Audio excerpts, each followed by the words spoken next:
वर्धमान नामक शहर में एक बहुत ही कुशल व्यापारी दंतिल रहता था।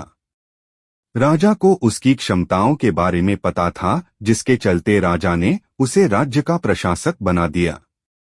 अपने कुशल तरीकों से व्यापारी दंतिल ने राजा और आम आदमी को बहुत खुश रखा। कुछ समय के बाद व्यापारी दंतिल ने अपनी लड़की का विवाह तय किया। इस उपलक्ष्य में उसने एक बहुत बड़े भोज का आयोजन किया। इस भोज में उसने राज परिवार से लेकर प्रजा तक सभी को आमंत्रित किया। राजघराने का एक सेवक जो महल में झाड़ू लगाता था, वह भी इस भोज में शामिल हुआ। मगर गलती से वह एक ऐसी कुर्सी पर बैठ गया जो केवल राज परिवार के लिए रखी हुई थी। सेवक को उस कुर्सी पर बैठा देखकर व्यापारी दंतिल को गुस्सा आ जाता है और वह सेवक को दुत्कार कर वह वहां से भगा देता है। सेवक को बड़ी शर्मिंदगी महसूस होती है और वह व्यापारी दंतिल को सबक सिखाने का प्रण लेता है। अगले ही दिन सेवक राजा के कक्ष में झाड़ू लगा रहा होता है। वह राजा को अर्धनिद्रा में देखकर बड़बड़ाना शुरू करता है।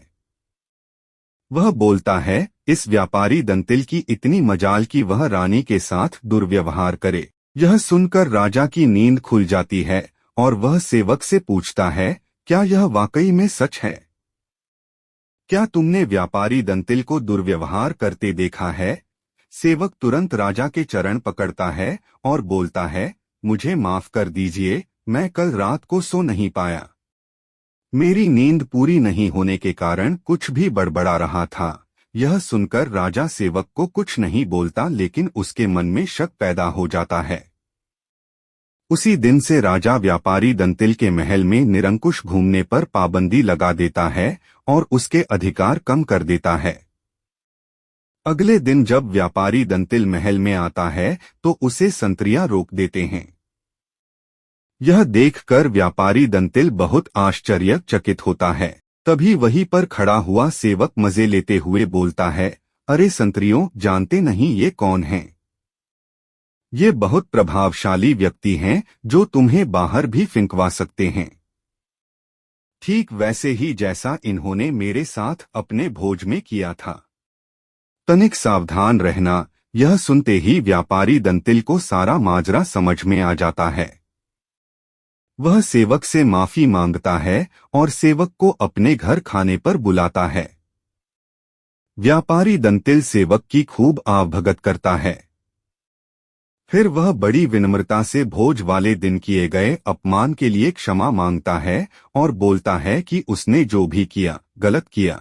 सेवक बहुत खुश होता है और व्यापारी दंतिल से बोलता है, आप चिंता ना करें, मैं राजा से आपका खोया हुआ सम्मान आपको जरूर वापस दिलाऊंगा। अगले दिन राजा के कक्ष में झाड़ू लगाते हुआ सेवक फिर से बड़बड़ाने लगता है, हे भगवान, हमारा राजा तो इतना मूर्ख है कि वह गुसलखाने में खीरे खाता है। यह सुनकर राजा क्रोधित हो जाता है और बोलता है, मूर्ख, तुम्हारी ये हिम्मत!